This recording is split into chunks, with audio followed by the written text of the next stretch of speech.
I am Vinnie Tortorich, folks. Your good intentions have been stolen, but I'm here to help you get them back. You may be soft and succulent at the beginning of this process, but hang in there. Before long, you will be lean and mean, guaranteed. You really want to pay attention to this one because this guy's been on the show before, and he's backed by popular demand. That's why we play Rush every time he comes on. Yeah, man, it wouldn't be the same if we didn't play Rush. And I bet you knew I was going to do it before we turned the mics on. I would have been a little disappointed if you hadn't. Yeah, Vinny, I just here we are, two working men, just getting it done. Yeah, yeah. And by the way, I wonder about the world and the internet and how it works because people will say to me on Twitter, they'll go, "Hey, have you ever heard of this guy, Ben Bikman?" And I'll go, "Yeah. He's been on the podcast, probably next to."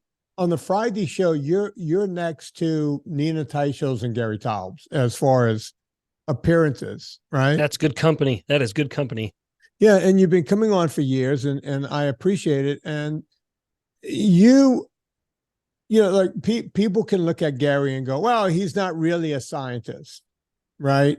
He only plays one on the internet," which is bullshit because Gary holds, the feet of science to the fire. And that's what I love about Gary. Very intelligent man. They say the same thing about Nina. She's a writer. What does she know? Okay, well, guess who else I have? I have Ben Bikman. The guy knows a little bit about cellular biology. He's at BYU. This guy is studying obesity on levels that no one else is. So much so that I'm working on my 4th documentary, and I said, I got to get Ben in this documentary, and we did. And the subject that we talked about, I wasn't really going to cover it in the documentary, and I'm not going to, I'm just going to put your piece in because it makes a lot of sense. And at the end of recording that, I said, Ben, you got to come back on because every day, the biggest question I get is, well, no one says GLP-1, right? No one says that. But what they do say is, well, what about the metformin and the Wegovy and is it Jardiance? I think that's the third one. It's like 3 of them out there. My answer is always this, and stop me if I'm wrong. And people are going to think I'm kidding about this, but in the 1970s, I can find women from the early 1970s who will tell you that their doctor told them after pregnancy, if you want to lose the weight, start smoking. That's a fact. If you want to lose it, can you imagine in today's world where we have kids thinking that if they even smell secondhand smoke, they're going to drop dead by noon tomorrow? Yeah. That's where we are with cigarettes today. But in the early 1970s, you want to get rid of that baby weight? Pick up a pack of Cools because doctors, and by the way, folks, I'm not making this up. Doctors recommended Cool cigarettes. Do you know why, Ben? It was easier on your throat. Wow. These were actual ads. Lose weight by smoking, and doctors recommend this brand, right? That's what the cigarette industry was doing in the 1970s. Well, now you would say, well, Vinny, that's the stupidest thing I've ever heard because cigarettes can kill you. They might. Yep. How science moves forward. Yeah. Now, Ben, we can both agree cigarettes can cause cancer. They could cause emphysema. They could cause lung disease. They could cause several things, right? Mostly associated with the lungs and the heart, right? Yep. And you would go, geez, why try to lose weight doing that? Because you can affect your lungs and your heart. And by the way, I had an auntie who lived to be 92, smoked like a train. So it doesn't mean you're going to die if you smoke, but you're going to probably end up with ill health. Could we not say the same thing for GLP-1s? Yeah. Well, right. So I don't want to.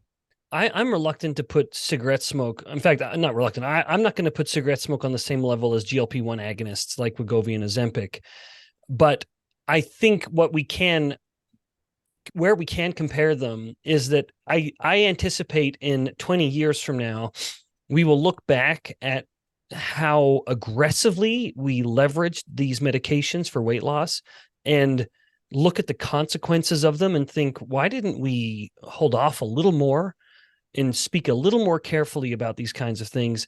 Because there are consequences to especially the high doses. I mean, if we can dive right into this topic, I have kept my finger on the pulse of this medication space since the very beginning. My PhD lab was one of the first funded labs that worked on these class of drugs. And so I've been very familiar with them. And I was initially, and even still, not strongly opposed. I mean, I'm always opposed to medication as a solution for metabolic health. It just does not work.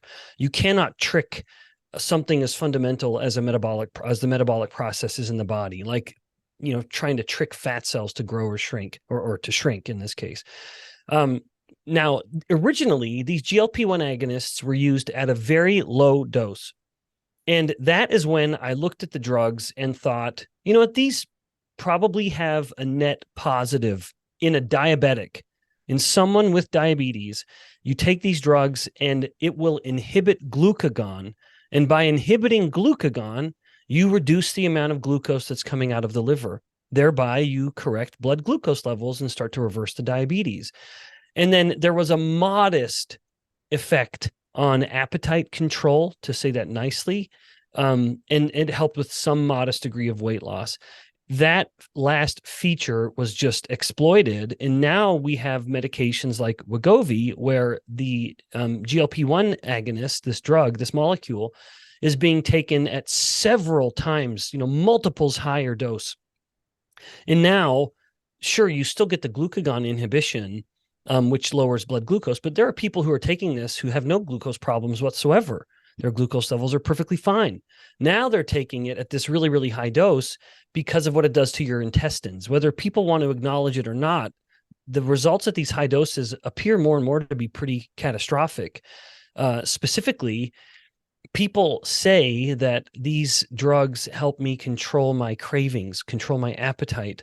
That is a nice way of saying I feel sick to my stomach almost all the time because my food isn't moving through my stomach anymore. This is a process that we call this delayed gastric emptying.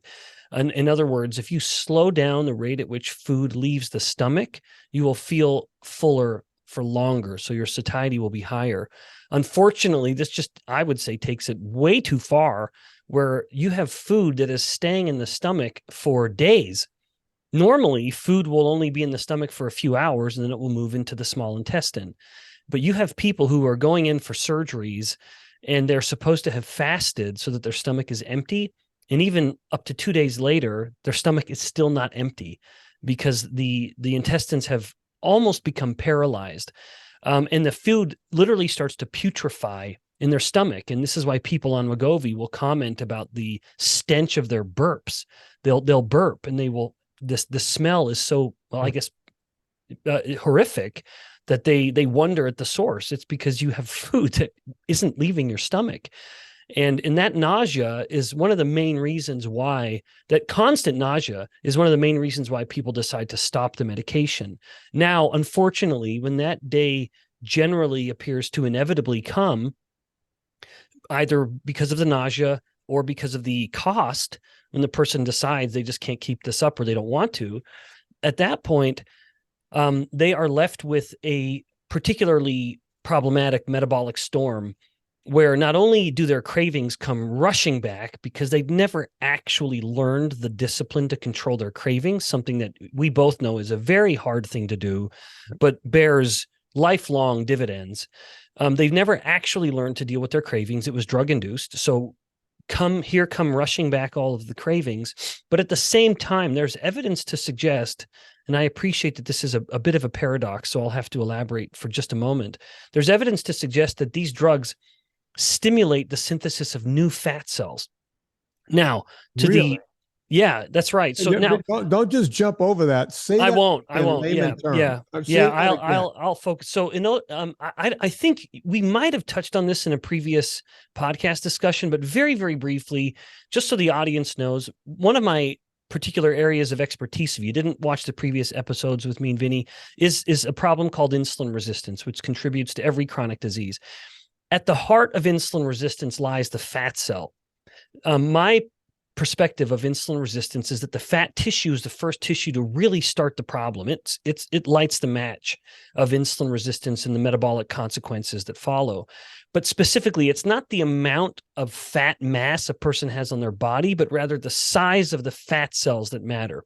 In other words, if you have two guys that are gaining fat and they both got 20 pounds fatter over 10 years, one guy may be perfectly healthy. He's just chubby and doesn't look good in his Speedo anymore. That guy got fat through a process called hyperplasia, where his fat cells would grow a little bit, but then they would multiply and we get a new fat cell. And that fat cell would grow a little bit. So he has more fat cells, but they're all smaller. And because they're smaller, they're very healthy, they're insulin sensitive, and they have good blood flow. In contrast, this guy's counterpart, who also gained 20 pounds of fat, his fat cell number didn't change much. That means then that every individual fat cell had to bear a greater metabolic burden and underwent a process called hypertrophy. It got significantly bigger. And when I mean significantly, I mean unlike any other cell in the body. It can get up to 20 times bigger than in its natural state. That is a fat cell that becomes very insulin resistant and very pro-inflammatory, thereby pushing insulin resistance throughout the rest of the body. Now, back to the GLP-1 agonists. One of the mechanisms whereby these GLP-1 agonists can improve insulin sensitivity and help reverse diabetes is that it can potentially stimulate the growth of new fat cells. Now, someone's thinking, but Ben, we were just talking about how they help with weight loss. Because the person is basically starving themselves because they feel sick all the time and food isn't moving through their intestines, they are losing weight. Because they're starving themselves and the glucose is coming down, the insulin's coming down. And so they have more fat cells, but they're all shrinking.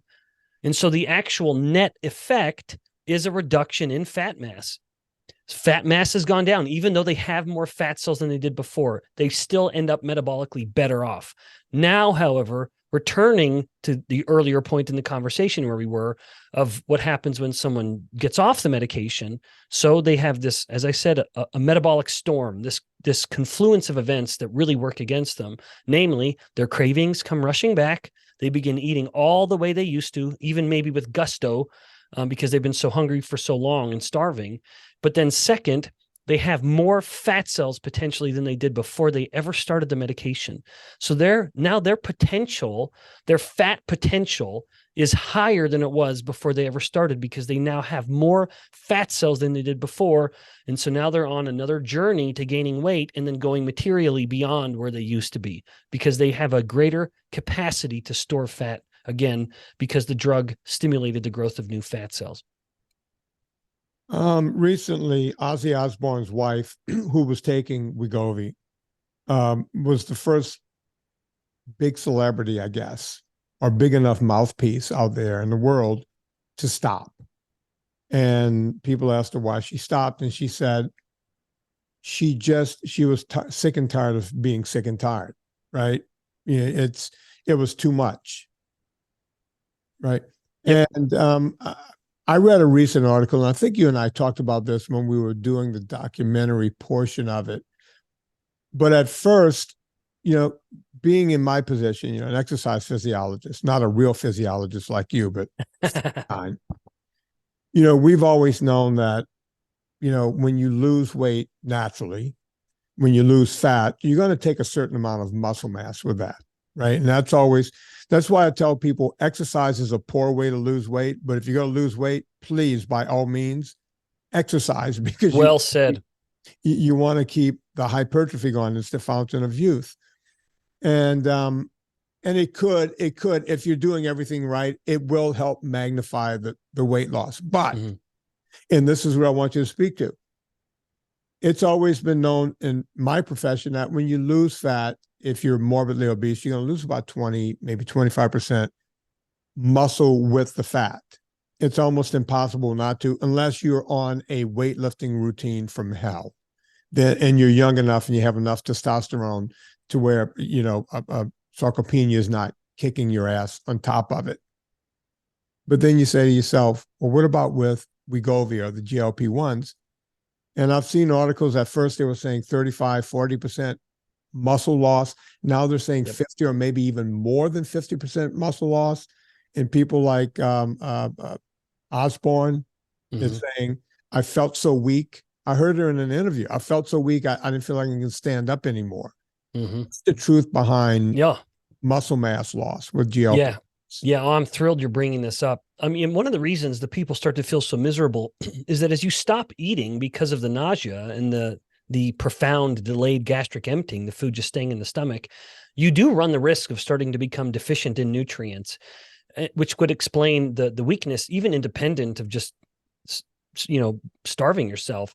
But yeah, when your weight loss strategy is based on starvation, and let's admit it, the Wegovy at this very, very high dose, which is not the same as the initially used low dose just for diabetes, but at this weight loss dose, when you are starving, starvation is a stress state for the body, and the body will start to pull energy from wherever it can. I mean, this is not a scientific way of describing it, but basically the body is saying, hey, we need energy from any source. And muscle is a high metabolic rate organ, relatively speaking. So why keep all that muscle around if we're not using it? We're not needing it. We're not challenging the muscle. There's no stimulus for it to stay big or even get bigger. In part, probably because the person feels so sick and weak, they don't have any capacity to exercise.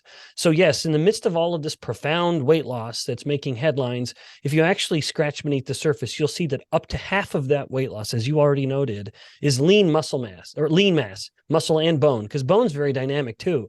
Yeah. Now, the problem is, Vinny, when we view that in light of the sequence of events that I outlined just a moment ago, where what happens when they get off the medication, now they're starting from this lower point where there is less fat and less lean mass. One of those two parts of us has no problem growing back. We have no problem gaining fat.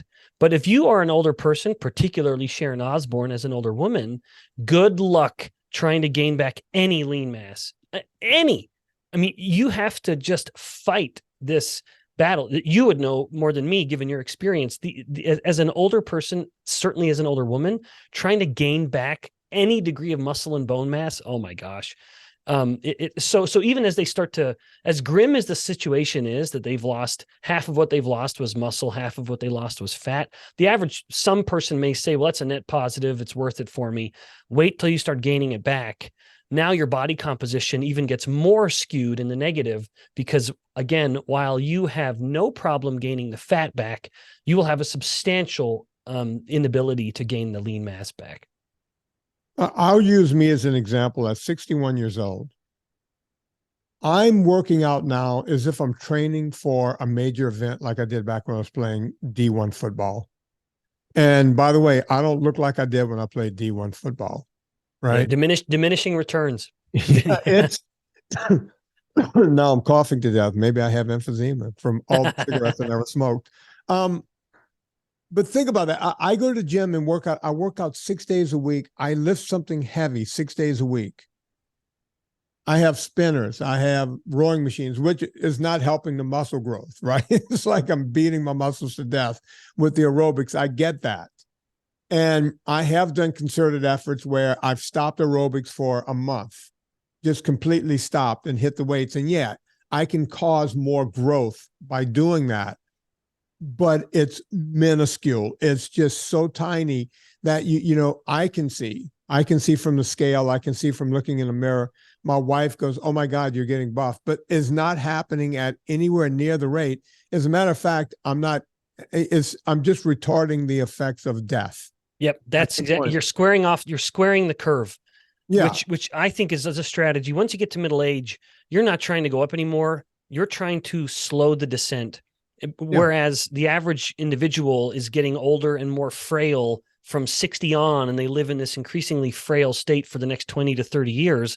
What we want to do is be capable, maybe slightly less capable year after year, but it's a very, very slow descent. And then we get sick and die in the matter of months, maybe a year or two. That we want to square that off. And look, I talk about this all the time. I jokingly say I used to be in the building mode. Now I'm in the maintenance mode, right? And Well I'm said. working just as hard to maintain as I did when I was building when I was younger. And my good friend, Don Coddington, wait, I have to play this every time. Don Coddington's Friday, 5 o'clock. We still climb mountains together all the time. And he's exactly my age. He's 6 days younger than me, right? And he works his ass off to keep muscle on his body and trains throughout. We can go do glaciers and everything else. But we see the decline. We talk about our decline. We're only 61. And the best example I think the world has ever had was Jack LaLanne. Jack LaLanne was still, swimming 2 miles, pulling 70-something rowboats when he was in his 70s. But at some point, even the great Jack LaLanne got smaller and smaller and just diminished as a human being, right? Yep. So I tell people all the time, the only way, and Ben, I want you to speak to this. They'll say, why did my mom was fine. And then she fell one day and broke a hip. And then 6 months later, she was dead. Here's what happens. You mentioned the dynamics of bone growth. People think of bones as being like I-beams or Yep. wrought iron in a building. It doesn't grow. It's just there. Yep. But bones are just as dynamic as muscle is. There's either hypertrophy or there's atrophy. There's no in between. Your bones are never not doing something. And the only way to keep bones strong is to keep muscles and soft tissue strong, right?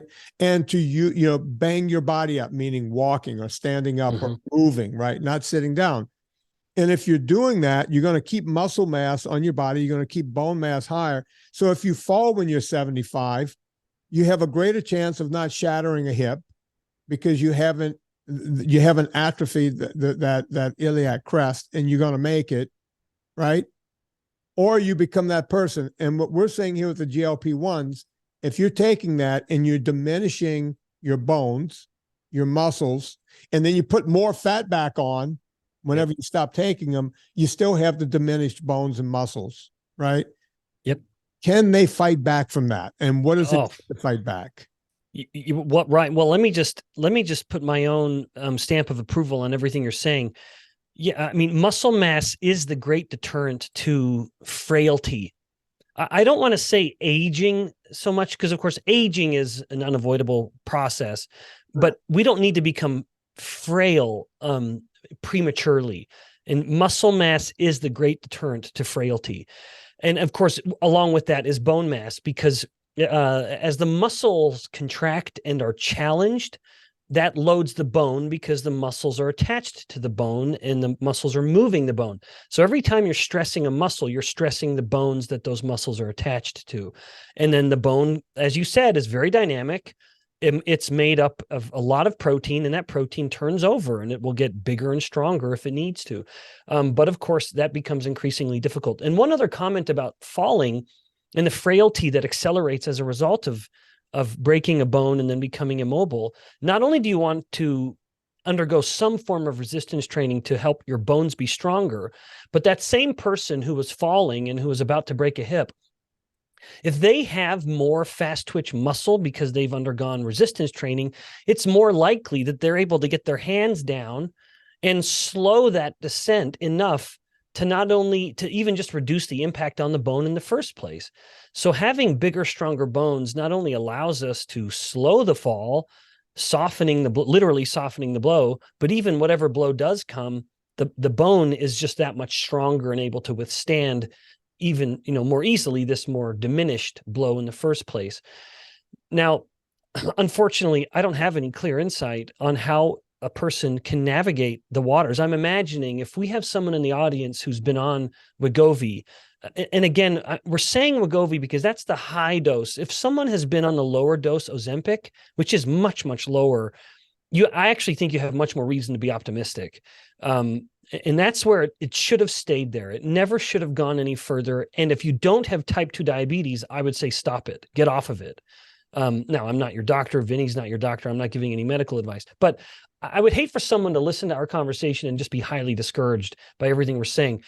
So I have to speculate because there are no studies I'm aware of which have looked at the weight rebound and how to mitigate the how to offset the increasingly disastrous body composition where they're increasingly made more of fat and less of lean mass. My general sentiment is engage in resistance training and go to failure.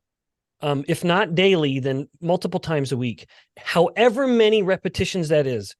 You know, when you're younger, you can do a 5-rep max because you have just loaded that barbell and you can just push it.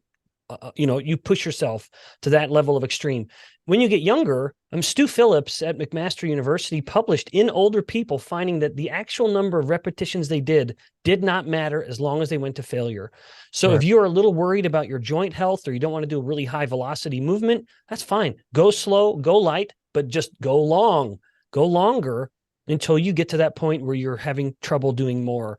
So work out to failure. And this will be a little more controversial. Don't calorie restrict. As you are worrying about this weight regain, don't worry about the calories, worry about your insulin more so. Because if you can nourish your body, I mean, part of the problem with that severe calorie restriction weight loss is that the body is starving. And so it just starts cutting mass from any tissue, lean mass included. If your body's not starving, it will spare your lean mass. And so my strong advice would be go on a calorie sufficient, eat as much calories as you want. Whenever you're hungry, eat. If you're not hungry, don't eat, but focus on protein and fat. If you are getting adequate calories, especially amino acids, and fat helps amino acids work better. Fat and protein is more anabolic than protein alone. You're getting fat and protein, you're nourishing the body, it's not sensing a starvation, but you're keeping insulin low, then you are selectively starving the fat cells. It is absolutely possible to grow muscle with low insulin. The idea that you need high insulin spikes for muscle growth is not true. There are studies in muscle cell cultures to confirm that insulin is not necessary for muscle protein synthesis. There are other variables that are going to come into play there, like IGF-1 and other hormones, and testosterone, et cetera. But don't starve yourself. Eat sufficient calories, but I would say generally lower carb to keep insulin low and work out to failure. That to me would be the secret for success in order to navigate this return. And anyone who's on the drug or thinking about the drug, my advice would be don't get on the drug, do what we just said instead. And then 2, if you're on the drug, talk to your clinician, start changing your lifestyle and see what you can do about dosing it down and then getting yourself off of it, or to a very, very low dose to control your diabetes if you've had a history of diabetes. You got me thinking of something. I'm going to do a quick ad here, and we're going to go after the bro science guys for just a second because of what you were just saying. Folks, Villa Capelli olive oil. Now, this is something I'm sure we could get Dr. Bikman to agree on that. Olive oil is the best fruit juice you can ever put in your body. Bottom line, olive oil is not created equally.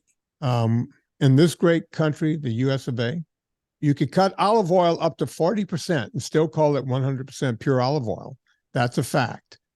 Don't take it from me. There's a book called Extra Virginity. It's laid out in that book. You can go find it all over the place. Even UC Davis has what they call the oil study they put out every few years where they tell you what's good olive oil and what's good avocado oil and on and on and on, and what's got seed oils put into it. Maybe we can get Dr. Bikman to talk about seed oils. We'll find out. It wind me up. Yeah, don't get him going. Folks, if you want the best oil on the planet, Villa Capelli, it's what I use here. If I don't put it on a salad or something else every day, I drink an ounce.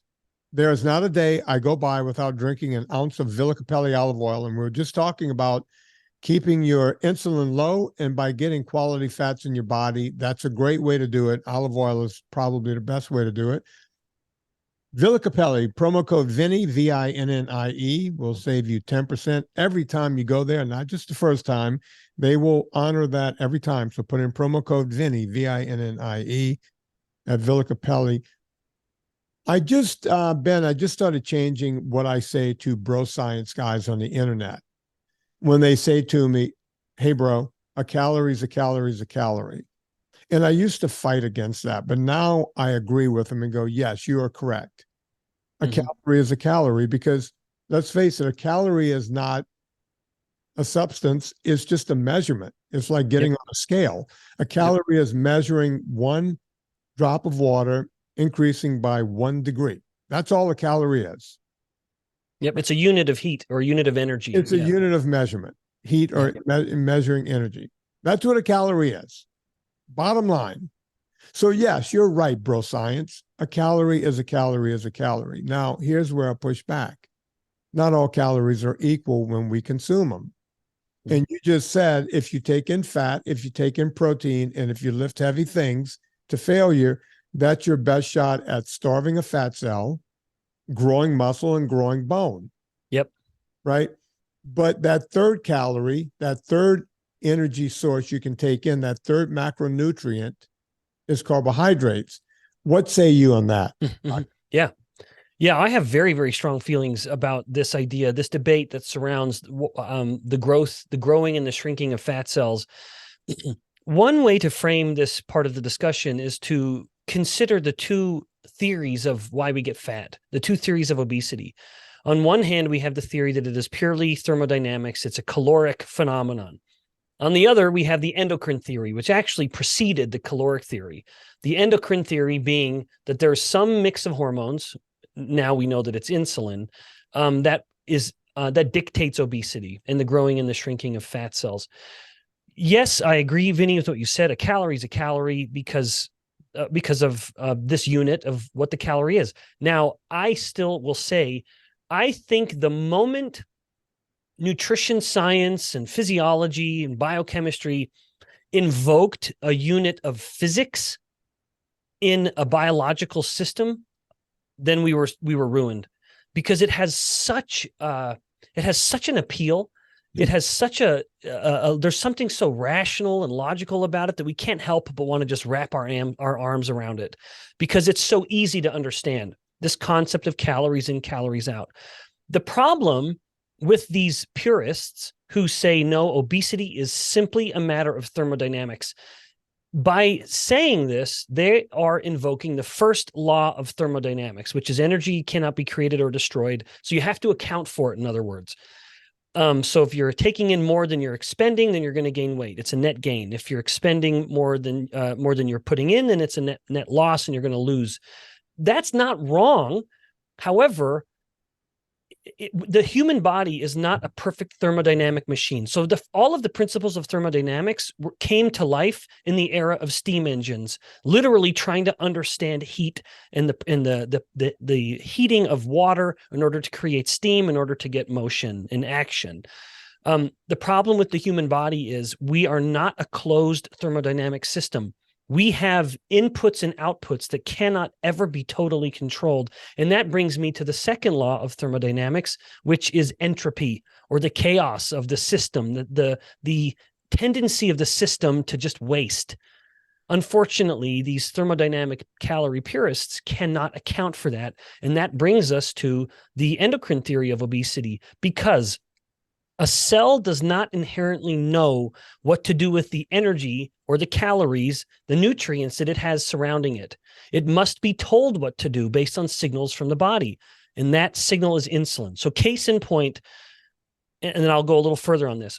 Literally across the hallway right now, I'm on BYU campus. Love this campus. So glad nowadays that I'm at a private religious school where a scientist can still be a scientist and I don't have to follow some crazy agenda told me by cultural don't get me started. And I won't, but I'm just going to plug that. So right across the hall here is my lab, and we have fat cells growing in our incubator right now.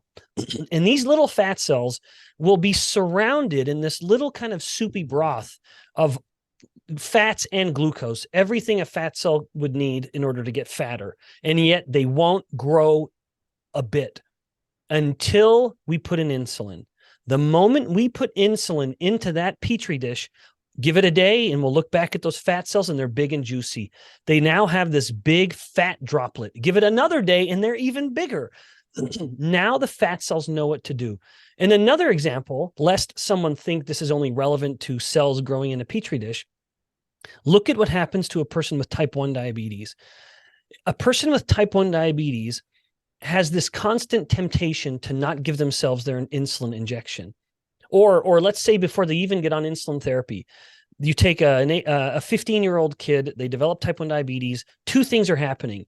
They have an insatiable appetite and they are wasting away. They look like they are a Holocaust victim, and they are wasting away. They can keep no fat mass on their body. Two of the most famous scientists in their respective realms, Elliot Joslin, who was so famous in the realm of endocrinology that he not only wrote the first book, but has the world's most famous endocrinology diabetes clinic named after him. But then Francis G. Benedict, who is still to this day invoked when we attempt to figure out metabolic rate based on people's body size. Francis G. Benedict and the Benedict equation. He is a legend in the realm of metabolic rate. Elliot P. Joslin is a legend in the realm of endocrinology.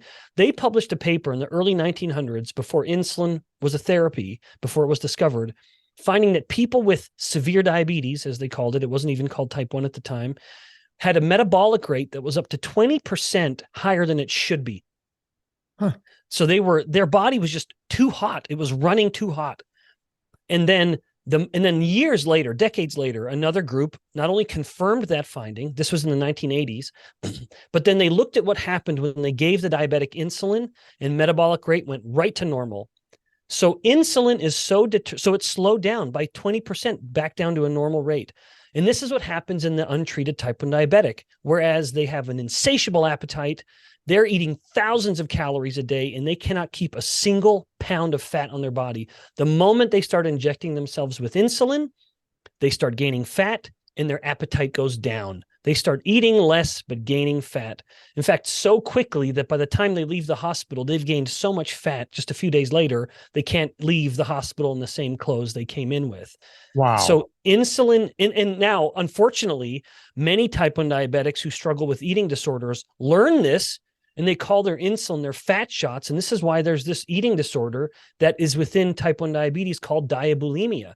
These diabetics know that if I simply underdose my insulin, I can eat whatever I want. I don't have to throw it up. Yeah, and they will be as skinny as they want to. Now, of course, they'll have glucose levels of 800 milligrams per deciliter. Their ketones will be at 15 millimolar, getting into ketoacidosis. And they feel miserable, but they look amazing, unfortunately. And so that's the temptation that they face. They know that if they simply keep their insulin low, they literally cannot keep a single pound on their body. Of all of the debates surrounding why we get fat, it's calories. No, it's seed oils. No, it's stress. The one thing that I, as a fat cell biologist, cannot ignore is that you can do all of these things that will make a fat cell get a little bigger. Those are all stimuli, no doubt. But to do so in the absence of insulin is impossible.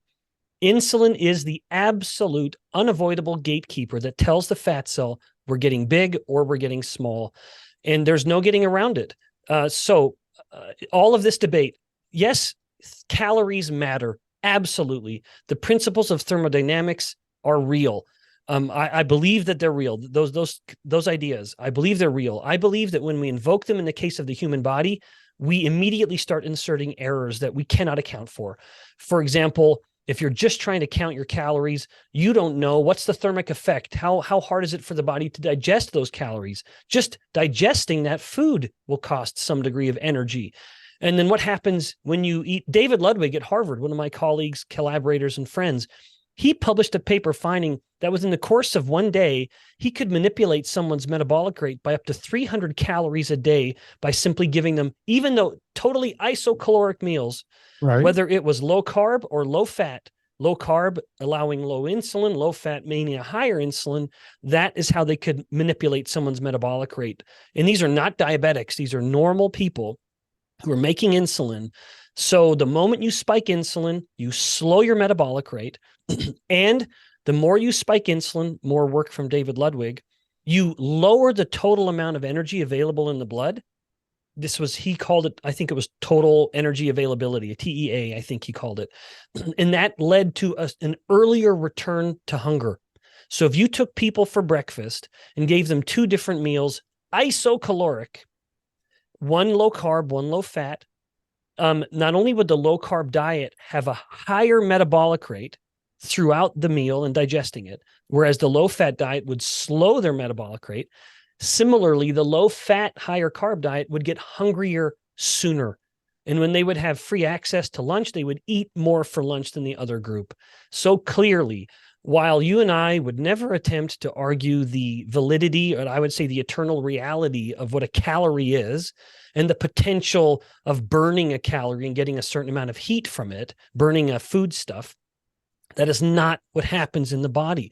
The human body is more complicated than a perfect thermodynamic steam engine. And we have to account for the body's various signals, including hormones, most especially insulin, that tell the body what to do with the energy it has. And just to put a fine point in it, if insulin is elevated, it is so determined to make the body store energy as fat that not only will it stimulate hunger, but it will also slow metabolic rate. Even in a type 2 diabetic, put a type 2 diabetic on insulin, metabolic rate will slow, weight gain will go up. Every diabetic knows this.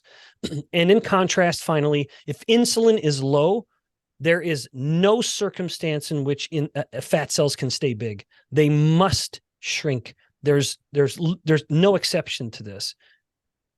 Folks, you're hearing it from the horse's mouth, and I'm glad that you used the steam engine analogy, because I'm somewhat of a nerd when it comes to mechanics. I have two steam engines sitting right over the toy models that they used to make in the 19th. That's cool. Good and for they you. still work, right? It's like you put heat underwater and it creates energy.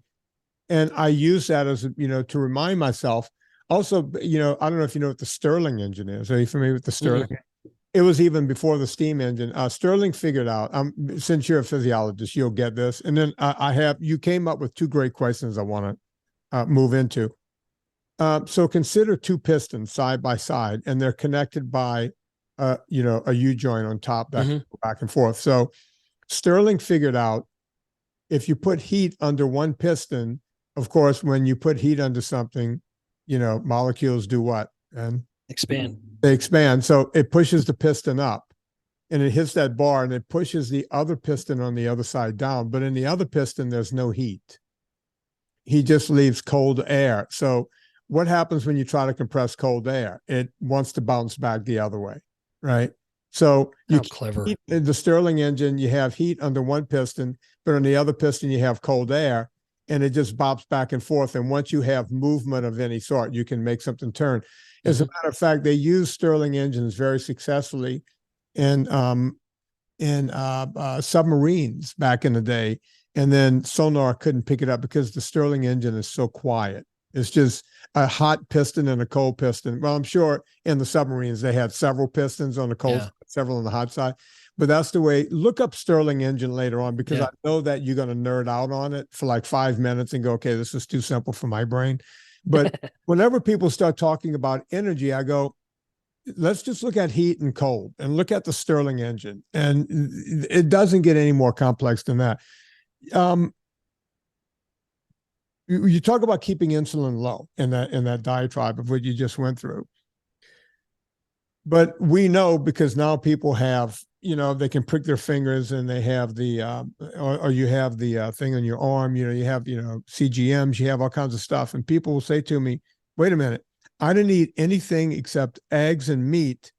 And as soon as I eat a meal, my insulin rises. I can tell my blood sugar goes up. That means if my blood sugar, so what's going on with the protein and what causes that? And why is that not a problem the same way carbohydrates would be?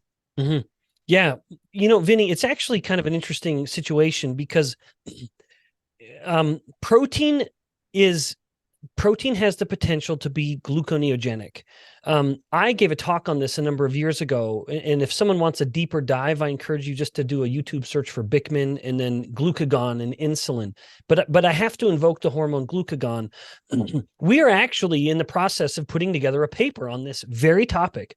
Why is it that some people who adopt a low-carb diet may not see a reduction in their fasting plasma glucose levels, but in fact, in some instances, may even see an increase? That is not common.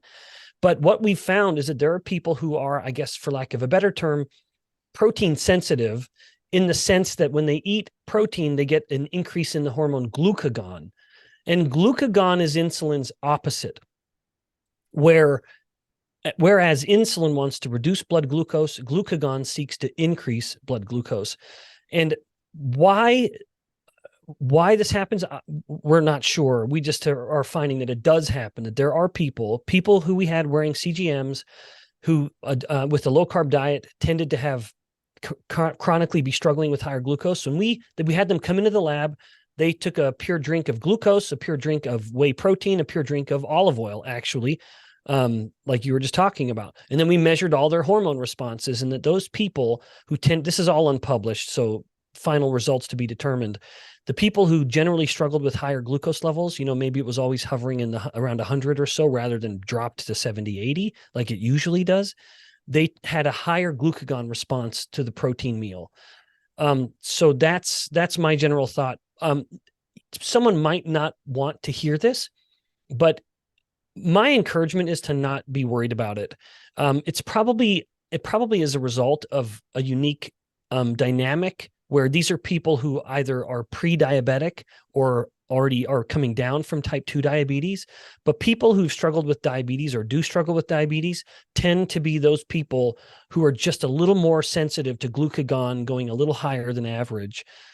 Again, my thought is don't be too concerned about it. And if it is concerning, then perhaps start leveraging some of these second level things like cinnamon or berberine. Some of these other little supplements that you can start adding in, they do work. Let me just really be clear.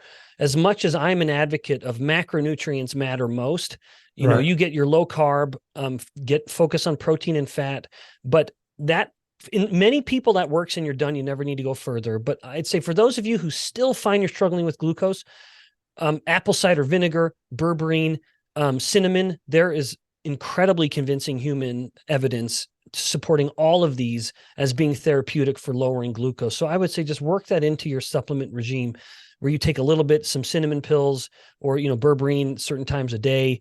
But just make sure if you're getting it in these powdered capsule forms, make sure that there's no dextrose filler. Unfortunately, a lot of these things will have, maybe a modest amount of cinnamon, and the rest of that pill is literally just pure glucose. So just check the back of the ingredients, make sure there's no dextrose or just a lot of, just pure kind of powdery starch in there as well. But that's my general advice for how to navigate that. Ben, I wish but there was no way for me to track this because, I do these consults every day where I just talk to people, and I would have to be taking notes while I'm talking to them, which means I'm not really listening to them. And that's not what I'm trying to do. And then I do them back to back to back. Right. So I can't remember if I talked to George at 10 o'clock and I want to write down notes. Now I'm talking to Susie at 11 o'clock and it, on and on and on. It becomes an issue, but I'm wondering, and I'm thinking out loud because you just made me think this, but I've wondered this before, if the same people that have trouble with the insulin response to protein are the same people. And by the way, they're all people who are metabolically broken. Right. People that I talk to are 300, 400, 500 pounds. So they had an issue and they're coming down off of that issue. But could it be that those are the same people that have a stronger dawn effect with high glucose? I'm just thinking out loud because they have this other problem. Could glucagon cause that, or could it be something else altogether? Yeah. Oh, very, very likely. So the dawn phenomenon, your audience probably already knows just because you're mentioning it. Bring it up again because they don't, some people with dawn effect, I've never heard of that, Yeah. So the dawn phenomenon was a phenomenon that came with diabetes study, with diabetes research. We found that in especially type 1 diabetics, less or so in type 2 diabetics, there was this situation where the person would have to give themselves more insulin than normal in the morning. And this is, in fact, reflective of a normal physiological phenomenon, diabetic or not, where we have this elevation. So as we are asleep, the body is very slow. The brain has slowed down. Overall energetic needs, of course, are at the lowest they're going to be because we're catatonic. But then as we start to wake up, usually a few hours, this is typically around 4 a.m. or so, we start to have this increase in hormones who counter insulin's effect. Again, insulin wants to lower glucose. And in fact, insulin is so good at that it takes a small army of other hormones to offset it. We've mentioned glucagon. We've already mentioned cortisol. We'll also mention epinephrine. Even growth hormone starts to play into this. So there are so many counter-regulatory hormones to insulin. And some of these hormones, especially cortisol, and to a lesser degree glucagon, start to increase in that later part of the morning. It's almost the body's way of anticipating the getting up and the greater energetic needs. It's kind of saying, okay, hey, the muscles in the brain or everything's going to come back online in a bit. Let's start to get things ready, and we'll start putting some energy into the blood for these tissues to start pulling in, especially the brain, who has no capacity to store its own energy. The brain is very sensitive to the amount of energy in the blood because, unlike muscle tissue, liver tissue, fat tissue, it doesn't have its own big storage depot. Even muscle has a decent depot of energy that it can rely on for itself and be very selfish. The brain has to be continually pulling that in from the blood. So the body starts to increase plasma glucose as things start to come online. Some people simply have a much greater than normal response, but almost anybody who wears a CGM, pay attention to what starts to happen. Look back in the morning and you're going to see this bump. But that is a time when the body is a little more insulin resistant.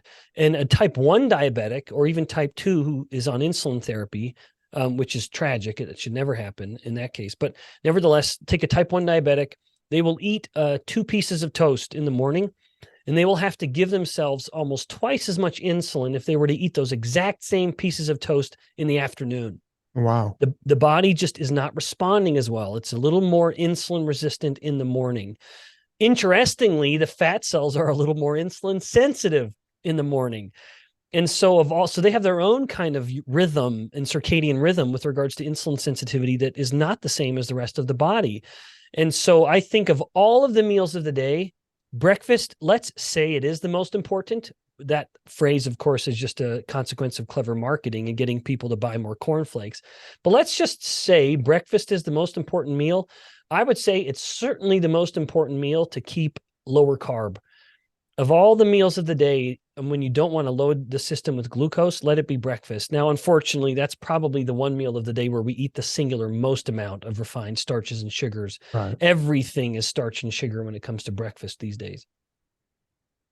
I want to go back. I want to just circle back to your Petri dish again, because the audience might not find this interesting, but screw them. This is about me right now. You said, when the fat and the sugar sat in the same dish, no reaction of the sugar being shoved into the fat cell. My 2 questions. Number 1, is it the same mechanism where it turns into a long chain triglyceride and stored that way? Number 1. And number 2, did the amount of insulin matter? Meaning, did you put different levels of insulin per Petri dish, and did you see an accelerated, or was it accelerating quicker? Did the fat cells become bigger? Was it able to enact more of the carbon, hydrogen, and oxygen from the carbohydrate to cause a bigger effect on the fat cell? What happened there? So 2 questions in there, if you don't mind. Yeah. So the first question, so a fat cell will grow through 2 different energy sources, either through the direct pulling in of free fatty acids, taking 3 individual free fatty acids and then esterifying them is the name of the process, and turning into the triglyceride that you just mentioned. And triglyceride, which is 3 fats bound together by a glycerol molecule. And that's how fat tissue stores fat. When I talked about how the fat cells growing because of what's called a lipid droplet, it looks like this big bubble of fat. It's a bunch of triglycerides in there. So again, 1, the fat cell can pull in the fatty acids, which it doesn't need insulin to do, but it does need insulin to activate the specific the biochemical process of joining them together. And then it certainly needs insulin to prevent them from being immediately pulled apart and broken down through a process called lipolysis. So not only is insulin wanting to pull it in, it wants to keep it in. So it prevents it from going out. And then on the other hand, insulin will allow the uptake of glucose and then convert the glucose into a new fat molecule. And then once again, take 3 newly formed fat molecules and link them together into a triglyceride. So it's the triglycerides that form the lipid droplet. And it does so in any way it wants to, whether from glucose or from fats. And it does it from glucose perfectly well. So that's the composition of the lipid droplet within the fat cell. And then with regards to the dosing, Vinnie, I can't recall what the dosing is, and it wouldn't be directly relevant to the human levels of insulin. Unfortunately, it is a bit of an artificial model here, but there is a dose response and then a cap or a diminishing return. So a little bit of insulin. As we were increasing the dose of insulin, the rate of acceleration and growth of the fat cell would go like this up into a certain dose, and then it would just level out. And then any higher doses wouldn't have any effect. That's how it would work. And similarly, it would work like that in the human body, to be perfectly frank. If you take someone who has an insulin level of 30, which is quite high by my standards and generally would be considered normal by other standards, possibly, they're going to have just as much potential for fat gain as someone whose insulin is 60 or 70, or even 90 or 100. So if you double or triple it, it's the same principle of diminishing returns, that once you've reached this threshold of insulin getting into the teens, generally the body is going to have already switched into a state of, I want to store more than I want to burn. It's interesting because, in the body, I used to say this back in 1989 when I had my radio show, when no one would believe this back then. I would say, if we just maximized all of our fat cells, we can stuff a small couch. And people, yeah. Come on. Well, now look at your 600-pound life, and people are regularly getting up to that. And you're telling me that not only are they maximizing their fat cells, but they're creating new fat cells, more fat cells, which, was previously, 40 years ago when I was yelling that into a radio mic, we didn't even know that, right? Yeah. So Vinnie, what's interesting though, and I don't mean for this to be a tangent, but I think the audience will find it compelling. Sure. Most people could never get to 600 pounds. You and I, very, very likely, we could devote the rest of our life to getting as fat as possible, and we'd probably top out in the maybe high 200s, or so. That we literally, most people worldwide, although there are differences across ethnicities, and this is one of the reasons why I did my postdoctoral work in Singapore. They were interested in some of these ethnic differences of how people are sensitive to the fat they gain. But most people cannot get that fat, because most people only get fat or primarily get fat through hypertrophy, the process that I mentioned earlier. And this brings up this concept of a personal fat threshold. Which is that the body can continue to store fat up into a point, and then if there's still pressure to continue to store fat, even once it's reached that threshold, now the body starts to resist further weight gain. And one way to resist further weight gain is for a fat cell to become insulin resistant. So if we have these two guys that we mentioned earlier, they both have gained 20 pounds of fat. In fact, we could almost say that we have one white Caucasian European guy who gains 20 pounds of fat, and we have his old college buddy roommate who is a Chinese ethnicity guy. So these two American dudes, one European descent, one Chinese descent, eating the same diet, living the same life. They both gain 20 pounds of fat. The Chinese guy already has hypertension. He's probably pre-diabetic, if not already type 2 diabetic. He's probably already got fatty liver disease and other problems. Even though he's the exact same fat mass as the other guy, the Caucasian, who's fine, he's just chubby. Right. It's because Caucasians tend to have a little more capacity to make a little more hyperplasia. For example, try to find a 600-pound life of a Chinese woman. I know we got sumo guys, but they are genetic anomalies. It's very unlikely. And we know that different ethnicities, different people, even within the same ethnicity, some people have a genetic ability to continue to make fat cells. The moment a fat cell gets a little big, they just make another. And if you have small fat cells, they're insulin sensitive and they'll stay fat. But the moment a fat cell gets really, really big through hypertrophy, and again, that's up to 20 times bigger than normal, it starts to reach a point of maximum dimension. It cannot get any bigger. It's like the water balloon that if you put any more water in it, it's going to pop. Right. And insulin is the faucet that's continuing to try to push the balloon bigger. And so the fat cell basically starts to tell insulin, you are continually trying to make me grow. I can't grow anymore, so I'm not listening anymore. And so what happens is it starts to leak its fats out of the body in the form of free fatty acids. Insulin is trying to inhibit lipolysis, the breakdown of the fat, but the fat cell says, I'm not listening anymore. I'm starting to leak fat. Now, insulin is still able to promote some degree of fat growth, so the fat cell doesn't start shrinking, but it stops growing. And now you have high insulin because they're eating this way, and you have high free fatty acids in the body. Now you just start, oh, I don't know what I did there. You have high free fatty acids in the body. Now you start storing that fat in tissues that are ill-suited, and this for fat storage. And this is something that's called ectopic fat storage or deposition. Now you're starting to get fatty liver disease. Now you're starting to get fatty pancreas disease, and too much fat storage in the muscle, even fat storage in the bone.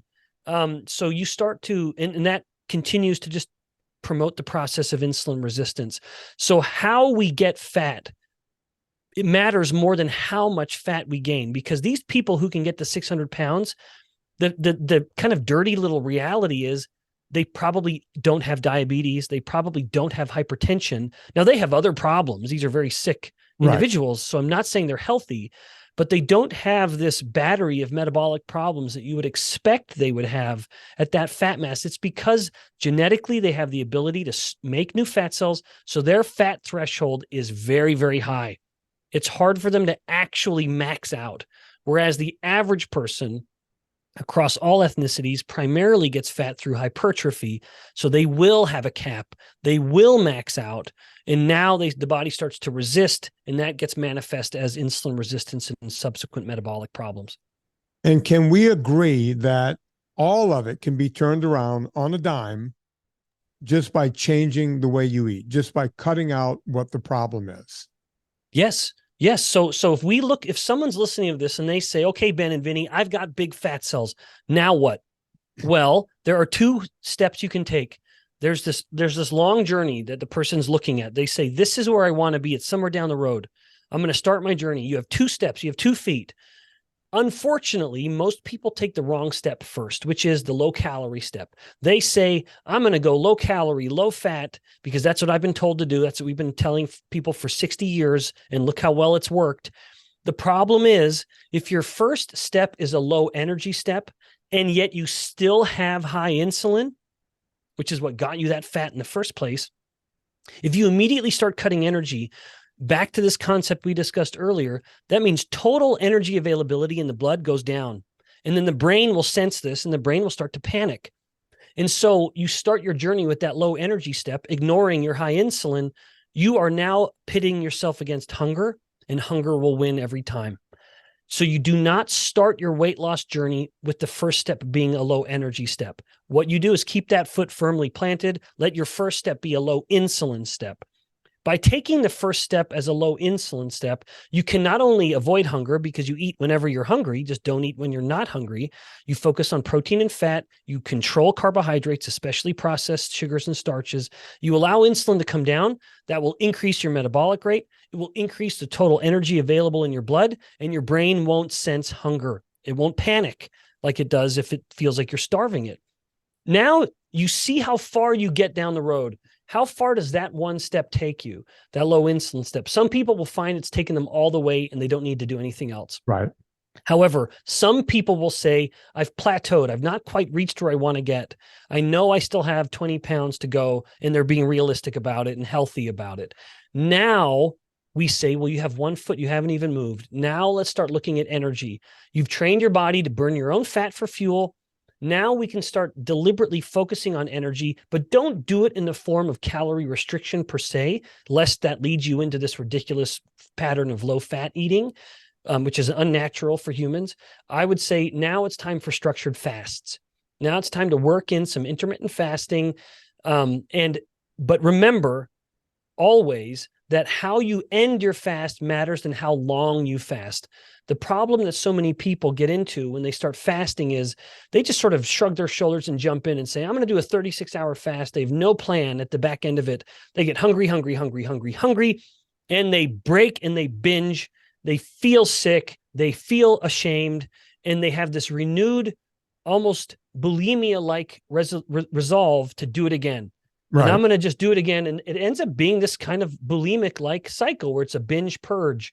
So how you end your fast matters more than how long you fast. Have a firm plan in mind. Say, I'm going to do a 24-hour fast or a 20-hour fast or 18 hours or whatever. And this is what I'm going to eat. And then if I'm hungry 1 hour later, this is what I'm going to eat.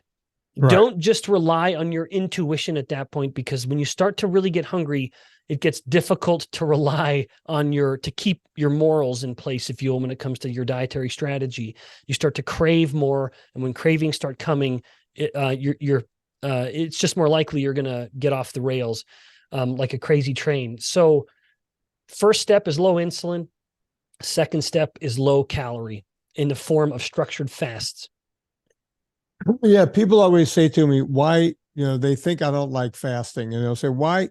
I say, well, the problem I have with it is it creates the diet mentality I just got you away from 8 months ago. Yep. Right? And you just said the same thing. You got to be careful as to how you do it, because you end up in that calorie restriction thing going, oh, that's what's actually working now. And it causes that response of binging and everything else. So I try to keep people out of diet mentality throughout the whole thing.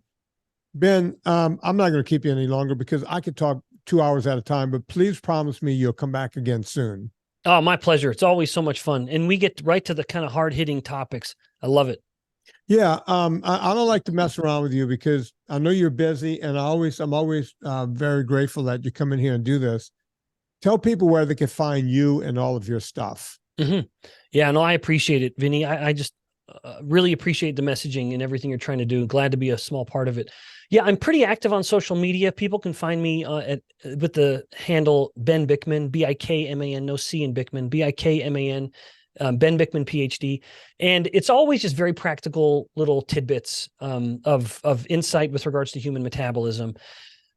Also, I, of course, have a book. We've talked about that before, all about insulin resistance and its role in chronic disease, where it comes from, why it matters, what to do about it. And it's called Why We Get Sick. You can buy it anywhere. And then lastly, a new venture that I'm working on is my own education platform called Insulin IQ. So at the moment it's being built. That site is live though. People can go to it, but I'll continue to start leveraging that as a mechanism for me to just more formally start teaching some of these principles that you and I have been discussing. So insuliniq.com. Folks, the only message, and this may sound a bit cryptic from me, because I'm not sure if this show is coming out before or after the 6th of November. On the 6th, I will be announcing something, but before then, if this show comes out before then, you want to go to vinnietortorich.com/VIP. I have some very interesting stuff going on there. I'm creating a landing page. It'll be up. You want to go to vinnietortorich.com/VIP. I'm going to try to put this show up on the week after the 6th. So I guess that would be maybe the 10th, that Friday, if I'm doing the math right. I don't have a calendar in front of me. vinnietortorich.com/VIP is where you want to go. Of course, you know what to do. We all go shopping on Amazon. Before you go to Amazon, go to vinnietortorich.com, click through the banner. We're getting up on holiday time now. That's when we make our bones on this podcast, by you guys clicking through me before you go to Amazon. Puts a little coal on the fire, gets my train down the track. You'll see Dr. Bikman's book, because Amazon deemed me worthy several years ago of having my own page. His book is in my little book club there, so you can go check it out there. So go do that. Well, it's Ben Bikman, so we have to play music on the way out too. That's just the way we rock and roll with Ben. Folks, the reason, if you didn't catch the Rush reference at the beginning, Ben, originally from Canada, and I went, oh, Canada, wait a minute. They have Anne Murray, and they also have Rush, and it turns out that we're both big Rush fans, so we're going to play a little something on the way out. Ben, hang on for a second. I want to say goodbye to you when we turn the mics off. On behalf of Dr. Ben Bikman, my name is Vinnie Tortorich. Put life into living and do it with this jewel right here.